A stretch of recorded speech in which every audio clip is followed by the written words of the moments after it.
More than 50 days after Yu Menglong's passing, the truth hasn't been buried. If anything, the fire burns hotter. The veteran Lin Beichuan suddenly went missing. Media executive Qi Lili was hit by a car and threatened, and at the most sensitive moment, the screenwriter Aurora jumped out to issue a statement saying it was just an accidental fall. The result? The whole internet exploded. Because the doubts haven't decreased, they've multiplied. Why were all the photos deleted? Why were recordings blocked? Why do people who speak up keep getting into trouble? Don't miss the next drop. Subscribe and hit the bell. More than 50 days after Yu Menglong's passing, the incident has not calmed down. It has escalated across the board. The veteran Lin Beichuan disappeared. Media executive Qi Lili was hit by a car and threatened, and just as public attention was surging, the figure seen as a key person in the case, the screenwriter Aurora, suddenly issued a statement saying it was merely an accidental fall and called on everyone not to spread rumors. Once that statement came out, the internet blew up. Because it didn't explain anything, it raised even more questions. If it was really an accident, why is the entire internet banned from talking about it? Why were related photos, audio, and evidence all deleted? And why do people who speak up keep getting into trouble? The more they explain, the more suspicious it seems. The more they block, the more leaks spill out. You can't block the internet, and you can't block people's hearts. This storm is no longer just about the death of an actor. It's about the truth, about courage, and about whether people can still speak. Today, we're going to look at how, the moment Aurora's whitewashing statement appeared, China's entire public sphere shifted from silence to detonation. Lin Beichuan's disappearance and pressure.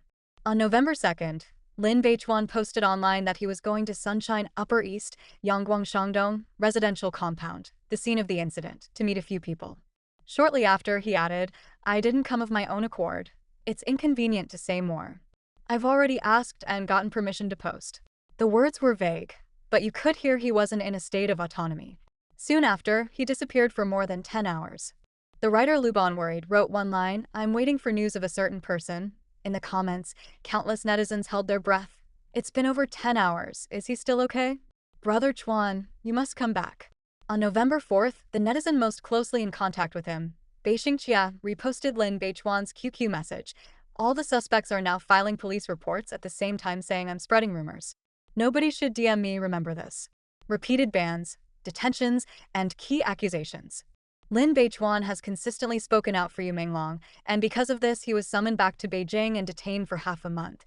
2 of his Weibo accounts were also banned in succession.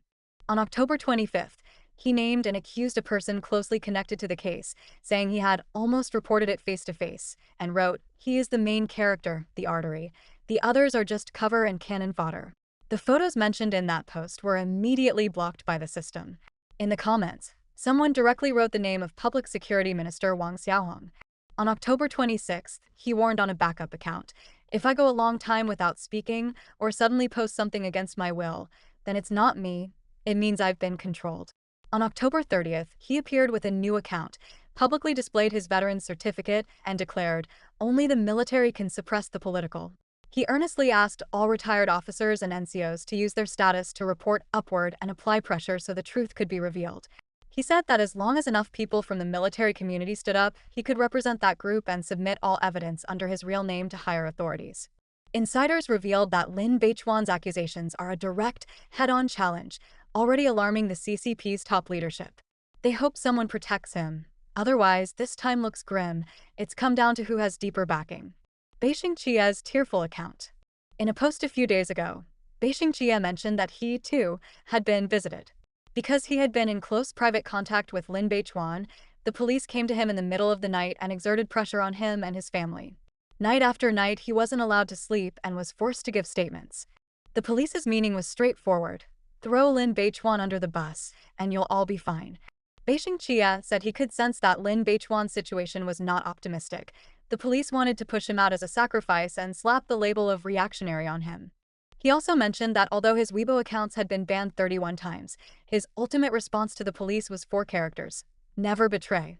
The media executive threatened and car-rammed. While Lin Beichuan's situation grew increasingly perilous, another threat in Beijing was tightening quietly.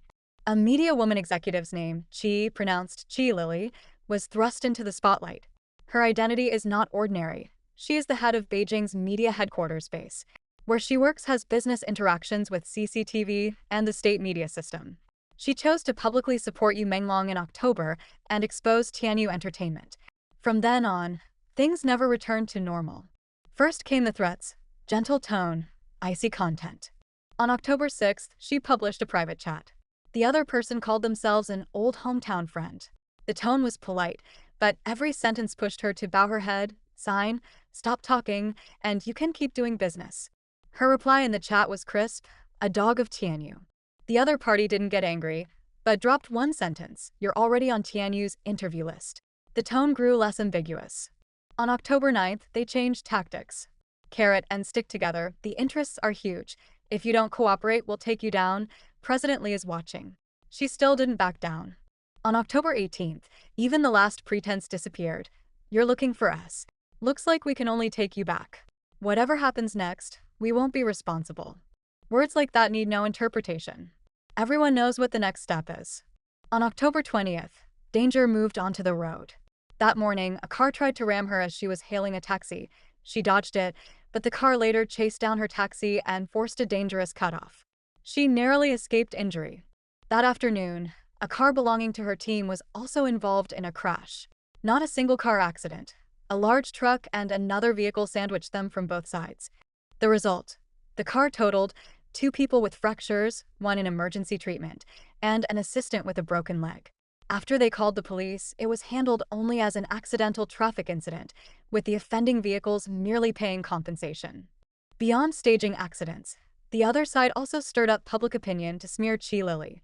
According to a DM screenshot she posted, a subordinate told her that the other side was manipulating the narrative to pin the blame for the conflict on her and had begun mobilizing artists to isolate her studio. On October 27th, another of Qi Lili's accounts, silent for more than a month, lit up again. She posted 2 photos of her bandaged arms. Previously my right arm, yesterday my left wrist. What's next? That wasn't a complaint, just a statement. Like recording a timeline of being forced into a corner. That account was created on September 19th after Yu Menglong's death, but was only active for 3 days, posting a few memorial notes to you, before going silent. It restarted on October 27th. Earlier posts showed that Qi Lili and Yu Menglong had chatted, indicating they were friends. On November 4th, the threats escalated to her family. Screenshots show the other side threatening her by invoking her parents, older brother, and friends, even posting her child's photo and the name of the kindergarten, directly threatening, "Rest assured I will definitely K*will you." The chat also mentioned President Li and Chairman Li. Qi Lili seemingly agreed to a meeting under duress but emphasized, "I won't sign." The story pauses here. No one knows where she is right now or whether she's safe. Netizens flooded in asking about her status. "Teacher Qi, are you okay?" Even a like to signal peace would do. Many lamented, "The water is too deep, lawless. This isn't just mafia behavior. The CCP is the mafia's headquarters." The latest on-scene audio leaks. Earlier there were rumors that on the day of the incident, it wasn't only Yu Menglong who died. Another man and woman, who witnessed the scene, were silenced. Recently, an audio clip connected to Yu's fall circulated online. The authenticity is unverified, but because the voices seem to point directly to the scene, it immediately sparked massive discussion. The recording begins with a young woman's voice, rapid, as if trying to stop something that is happening. "Run, run, run. Hurry and run. Brother, get up and run. I've called for help." Before she finishes, a man's low voice cuts in, "Don't move. Whoever dares to call for help." The contrast between the 2 voices is stark. One is clearly panicked, the other controlling and threatening. Soon, a second woman's voice appears in the recording, faint, as if under pressure or being harmed. "Help me." Some netizens pointed out that, in a short segment of the recording, you can hear someone shouting fully, the name of Yu Menglong's beloved dog. After repeated listening, some believe there were 3 women at the scene. The voice shouting "hurry and run" and the one saying "I called for help" are not the same person. These were most likely neighbors who tried to check on Yu Menglong and then were allegedly silenced afterward.